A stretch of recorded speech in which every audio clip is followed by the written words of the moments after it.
Life process का part 3 समझते हैं। यहाँ तक हम लोगों ने पढ़ लिया था, ठीक है। अब ये पढ़ते हैं।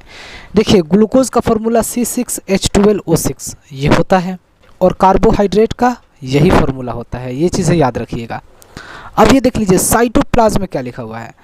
देखिए, साइटोप्लाज्म जो होते हैं सेल के अंदर जेली टाइप के, ठीक है, द्रव होते हैं, उसी को हम लोग साइटोप्लाज्म कहते हैं। जितने भी सेल होते हैं, लाखों करोड़ों सेल होते हैं, वो सब में साइटोप्लाज्म होते हैं, ठीक है। यह लिक्विड के फॉर्म में होते हैं, ठीक है, जेली लिक्विड के फॉर्म में होते हैं साइटोप्लाज्म। जब ग्लूकोज साइटोप्लाज्म में जाता है तो पायरुविक एसिड बनता है और इसका फॉर्मूला होता है पायरुविक एसिड का C3H4O3, ठीक है, और एनर्जी भी बनता है। अब यहाँ पर अब आप देख लीजिए, ये रेस्पायरेशन में देख लीजिए एरोबिक रेस्पायरेशन और एनारोबिक रेस्पायरेशन। एरोबिक रेस्पायरेशन जिसमें ऑक्सीजन प्रेजेंट होते हैं उसको एरोबिक रेस्पायरेशन कहते हैं, और जिसमें ऑक्सीजन अब्सेंट होते हैं उसको हम लोग एनारोबिक रेस्पायरेशन कहते हैं। पायरुविक एसिड ऑक्सीजन के अनुपस्थिति में क्या बनाएगा? एथेनॉल बनाएगा, कार्बन डाइऑक्साइड बनाएगा और एनर्जी बनाएगा, ठीक है। और इसका बेस्ट एग्जाम्पल अगर देखा जाए तो यीस्ट है। यीस्ट का मतलब होता है खमीर, जिससे ब्रेड, केक वगैरह ये सब चीज़ें पकाने के लिए बनते हैं, ठीक है। पकाने पर कार्बन डाइऑक्साइड क्या होता है? निकलने लगता है, ऊपर की तरफ उठने लगता है। समझ में आ गया? यीस्ट जो होता है ये यूनिसेलुलर होता है, यानी कि ये वन सेल के बने होते हैं। तो एब्सेंस ऑफ ऑक्सीजन में अगर हमें एनर्जी बन रहा है तो उसके लिए बेस्ट एग्जाम्पल क्या है? यीस्ट है।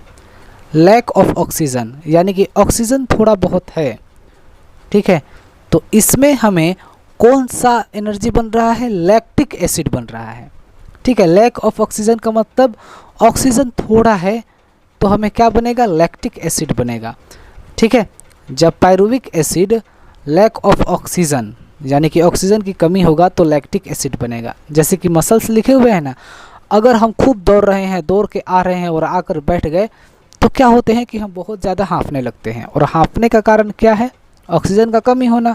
जब भी तो हम लोग जल्दी जल्दी ऑक्सीजन लेते हैं, जल्दी जल्दी ऑक्सीजन लेते हैं, और जब हम लोग ऑक्सीजन लेते हैं, ठीक है, और लैक्टिक एसिड के कारण ही हमारे जो टांग वगैरह हैं वो बहुत ज़्यादा दर्द करने लगते हैं, पीड़ा एकदम होने लगता है, दर्द करने लगता है, थक गए रहते हैं, कहते नहीं बहुत ज़्यादा टांग दर्द कर रहा है, ठीक है। इसका मतलब क्या है कि आपके पैर में लैक्टिक एसिड बनने लगा, ठीक है, लैक्टिक एसिड बनने लगा और आप हाँफने लगे। अब हाँफते हाँफते जब आपके ऑक्सीजन कंप्लीट हो जाएंगे, बॉडी में आ जाएंगे, तो फिर ये लैक्टिक एसिड ख़त्म हो जाता है और फिर से आपको एनर्जी मिल जाता है, ठीक है dear. Presence of oxygen, oxygen के प्रेजेंस में अगर पायरुविक एसिड हो रहा है, पता है, तो कार्बन डाइऑक्साइड बनाएगा, वाटर बनाएगा और एनर्जी बनाएगा, और ये चीज़ें आपको माइटोकॉन्ड्रिया में सारी चीज़ें देखने को मिलते हैं, ठीक है। रेस्पायरेशन 2 टाइप्स के होते हैं, एरोबिक और एनारोबिक। एरोबिक रेस्पायरेशन किसे कहते हैं? Produce energy in the presence of oxygen, यानी कि ऑक्सीजन के प्रेजेंस में जो हमें एनर्जी मिल रहा है उसे एरोबिक रेस्पायरेशन कहते हैं। एनारोबिक रेस्पायरेशन किसे कहते हैं? यानी कि produce energy in the absence of oxygen, यानी कि ऑक्सीजन के अब्सेंट में जो हमें एनर्जी मिल रहा है उसे हम एनारोबिक रेस्पायरेशन कहेंगे। एरोबिक रेस्पायरेशन ये बना रहा है, प्रेजेंस ऑफ ऑक्सीजन लिखा हुआ है, तो इसको हम क्या बोलेंगे? Aerobic respiration. इसको क्या बोलेंगे हम? बताइए, अब्सेंस है तो एनारोबिक रेस्पायरेशन, ठीक है। समझ में आ गया डियर यहाँ तक आपको, है ना। एरोबिक रेस्पायरेशन में क्या होते हैं कि हमें more amount of energy released होते हैं, और एनारोबिक रेस्पायरेशन में क्या होते हैं? Less amount of energy is released होते हैं, ठीक है डियर। समझ में आ गया आपको?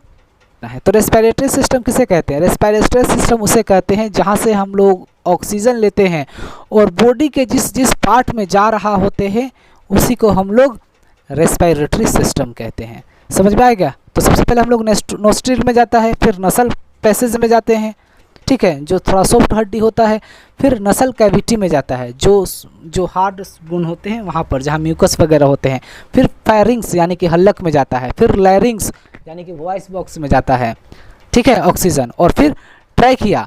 ट्रैकिया का मतलब ये देख लीजिए, इसके ये लंग्स है ना, इसके ऊपर हो गया ट्रैकिया, ट्रैकिया के बाद ब्रोंकाई, ट्रैकिया के बाद एक निकल गया तो ब्रोंकाई, ब्रोंकियोलेस एक से ज़्यादा निकल गए तो ब्रोंकियोलेस, उसके बाद अल्वियोली आता है। अल्वियोली का मतलब ये होता है, ये हो गया ब्रोंकाई, ठीक है, ब्रोंकाई हो गया, और ये हो गया 2 निकल गए तो ब्रोंकियोलेस, ठीक है। और अल्वियोली जैसे कि यहाँ पर होंगे, ठीक है, ये लंग्स है ना हमारा, तो अल्वियोली यहाँ पर होते हैं, ठीक है। और यही अल्वियोली के पास क्या होते हैं, ब्लड कैपिलरीज, जो ब्लड जो होते हैं, ठीक है, ब्लड में जो हीमोग्लोबिन होता है वह क्या करता है, यहाँ पर आराम से देखता रहता है कि ऑक्सीजन आया कि नहीं आया, यहीं पर ऑक्सीजन आता है, याद रखिएगा, ठीक है। और जैसे ऑक्सीजन आएगा, जैसे हम इनहेल करते हैं ना तो ऑक्सीजन आता है यहाँ पर, और ऑक्सीजन आएगा तो सीधा ब्लड के अंदर जो आरबीसी होते हैं, ठीक है, ब्लड के अंदर आरबीसी होते हैं, और आरबीसी में क्या होता है, हीमोग्लोबिन होते हैं। वही हीमोग्लोबिन इस ब्लड को, इस ऑक्सीजन को लेता है, और बॉडी में जितने भी सेल है वो सारे सेल को ऑक्सीजन दे देता है, ठीक है। और फिर कार्बन डाइऑक्साइड लेकर आता है और यहाँ पर लाकर छोड़ देता है। तो हम एक्सहेल जब करते हैं तो बाहर की तरफ वही कार्बन डाइऑक्साइड निकल जाता है, ठीक है। हीमोग्लोबिन क्या करता है, अल्वियोली से ऑक्सीजन को लेता है और बॉडी के सारे पार्ट में ऑक्सीजन को दे देता है, और वहाँ से कार्बन डाइऑक्साइड लेकर आता है और अल्वियोली के पास रखता है, और ये अल्वियोली क्या करता है, बाहर की तरफ नोज़ की तरफ निकाल देता है, जिसको हम लोग कार्बन डाइऑक्साइड कहते हैं। समझ में आ गया डियर, ठीक है। तो ब्रोंकाई देख लीजिए, ये जैसे है ना लंग्स, यहाँ पर देख लीजिए, ये हो गया ब्रोंकाई, ब्रोंकियोलेस, ठीक है, अल्वियोली, ब्लड कैपिलरीज, ये तो चारे पार्ट जो आते हैं ना वो क्या किस में आते हैं, ये जो चारों आते हैं, ब्रोंकाई, ब्रोंकियोलेस, अल्वियोली, ब्लड कैपिलरीज, ये सारे लंग्स में ही आते हैं। ब्रीथिंग किसको कहते हैं, सांस लेना और छोड़ने को ही हम लोग ब्रीथिंग कहते हैं, ठीक है। इनहेलेशन का मतलब अंदर की तरफ ऑक्सीजन लेने को इनहेलेशन कहते हैं, और एक्सहेलेशन का मतलब होता है बाहर की तरफ जो हम लोग ऑक्सीजन लिए थे और बाहर की तरफ निकालते हैं कार्बन डाइऑक्साइड के फॉर्म में, तो उसको हम लोग एक्सहेलेशन कहते हैं। समझ में आ गया डियर। अब यहाँ पर हम लोग कुछ अच्छे से समझते हैं।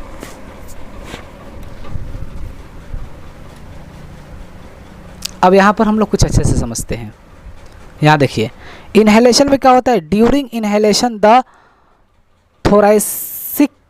थोरैसिक कैविटी, यानी कि चेस्ट जो कैविटी होता है एक्सपेंड हो जाता है। जो चेस्ट का कैविटी होता है, चेस्ट जब भी हम इनहेल करेंगे ना, ऑक्सीजन लेंगे तो ये चेस्ट होगा, ये ऊपर की तरफ हो जाता है, ठीक है। चेस्ट क्या हो जाएगा, एक्सपेंड कर जाता है, ठीक है।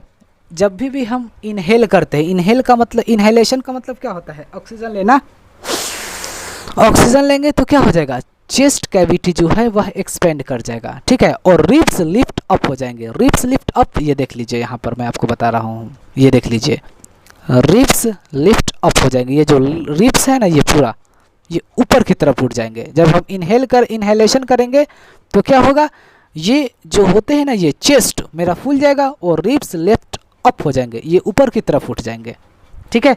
और यहाँ पर देख लीजिए, फिर diaphragm becomes flat in shape, ये डायफ्राग्राम होता है, ठीक है। ये मसल्स का बना होता है, बहुत ही हार्ड मसल्स ये होते हैं, ठीक है।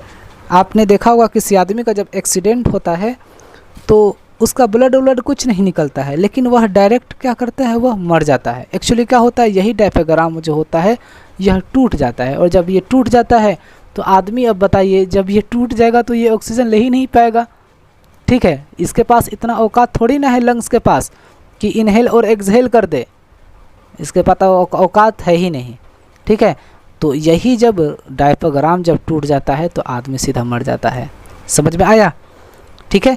और जब औरतों में क्या होता है कि जब पेट में बच्चे होते हैं तो डायफ्राग्राम से वह इनहेल एक्सहेल नहीं करते हैं, ठीक है, क्योंकि बच्चा तो यही होता है। तो पता है वो जो औरत के जो पसली होता है, पसली जो हड्डी जो कमर के जो निकले होते हैं, उससे वो लोग ऑक्सीजन लेते हैं और छोड़ते हैं, ठीक है। वो उन लोगों का उस समय काम करता है। तो जब हम लोग इनहेलेशन करते हैं तो क्या होता है, ये जो डायफ्राग्राम होता है वह नीचे की तरफ आ जाता है, ठीक है। और जब हम बाहर की तरफ निकालते हैं तो ये ऊपर की तरफ उठ जाता है डायफ्राग्राम, ठीक है, एक्सहेल करते हैं तो। और रिब्स मूव डाउनवर्ड्स, ये डाउनवर्ड्स में हो जाते हैं। एक्सहेल करेंगे ना तो ये डाउनवर्ड्स में हो जाएंगे और ये रिब्स भी क्या हो जाएगा, ऊपर की तरफ उड़ जाएगा, क्योंकि इसके पास इतना ताकत नहीं होता, तो ये धकेलता है, जब भी कार्बन डाइऑक्साइड बाहर निकलता है। ठीक है, तो ये इनहेलेशन का दिया गया है और ये एक्सहेलेशन का दिया गया है। ठीक है, ठीक है, ऑक्सीजन मैंने लिया तो ये बिल्कुल बराबर में आ जाएगा डायफ्राम। ठीक है, और जैसे हम एक्सहेल करेंगे तो ये डायफ्राम इस जो धक्का इसको देता है, तभी लंग्स से हमारा क्या ऑक्सीजन कार्बन डाइऑक्साइड के फॉर्म में बाहर निकल जाते हैं। ठीक है, तो ये इनहेलेशन है और ये एक्सहेलेशन है। अब यहाँ पर देख लीजिए अब आप, और यहाँ पर देख लीजिए, ये तो मैं छोड़ ही दिया। एक्सहेलेशन में क्या होता है, थोरैकिक कैविटी कॉन्ट्रैक्ट्स होते हैं। ठीक है, थोरैकिक कैविटी कॉन्ट्रैक्ट्स होते हैं, रिप्स मूव डाउनवर्ड्स हो जाते हैं, कम हो जाते हैं। रिप्स जो होते हैं ना, रिप्स जो होते हैं, रिप्स एक्सहेल जब हम करते हैं तो रिप्स नीचे की तरफ आ जाते हैं और ये डायफ्राम ऊपर की तरफ चला जाता है। जब भी इसको ये धक्का देता है तब जाकर ऑक्सीजन निकलता है। ठीक है डियर, अब यहाँ पर देख लीजिए, exchange of gaseous between alveolus blood and tissues. देख लीजिए, जो एयर होते हैं यानी कि रिच इन ऑक्सीजन, जो ब्लड होते हैं, binds with haemoglobin in RBC. Blood में क्या होता है, ब्लड में आरबीसी होते हैं और आरबीसी में हीमोग्लोबिन होता है। तो ये क्या करता है, ऑक्सीजन इज रिलीज्ड, ऑक्सीजन को रिलीज करता है। ठीक है, इन एल्वियोली, ठीक है, रिलीज करेगा और यहाँ पर थ्रो ब्लड वेसल्स, और ब्लड वेसल्स में टिश्यूज़ में भेज देगा और सारी जगह ऑक्सीजन मिल जाते हैं। अब देख लीजिए, अब वो कार्बन डाइऑक्साइड लेकर आएगा तो रिलीज इन ब्लड, ब्लड से रिलीज़ करेंगे कार्बन डाइऑक्साइड। ठीक है, और डिसल्व इन ब्लड, ब्लड में घुल जाएगा, और ब्लड वेसल्स जो होंगे रिलीज्ड इन एल्वियोली सैक। ठीक है, तो वही हीमोग्लोबिन क्या करता है, उस कार्बन डाइऑक्साइड को लेता है और सेंट आउट थ्रोट नोस्ट्रिल्स। ठीक है, वो एल्वियोली के पास जाकर रख देता है और कार्बन डाइऑक्साइड नोस्ट्रिल्स से बाहर निकल जाता है। ठीक है, टेरेस्ट्रियल ऑर्गेनिजम्स क्या होते हैं, तो use atmospheric oxygen for respiration, श्वास लेने के लिए वायुमंडल से ऑक्सीजन का उपयोग करते हैं, उसी को हम लोग टेरेस्ट्रियल ऑर्गेनिजम्स कहते हैं। ठीक है, जो एटमॉस्फेयर से ऑक्सीजन लेते हैं उसी को हम लोग टेरेस्ट्रियल ऑर्गेनिजम्स कहते हैं। जैसे कि हम लोग हो गए, बंदर जानवर, एनिमल्स जितने भी हैं सारे हो गए। ठीक है, एक्वाटिक ऑर्गेनिजम्स यानी कि यूज डिसॉल्व्स ऑक्सीजन। ठीक है, यानी कि वे जल में विले ऑक्सीजन से क्या करते हैं, सांस लेते हैं।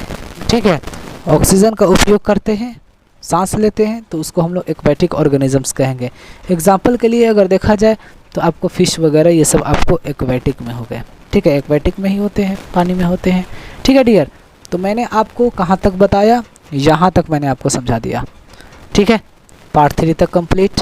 अब पार्ट 4 अब हम यहाँ से बताना शुरू करेंगे और फिर और भी बताएंगे। ठीक है डियर।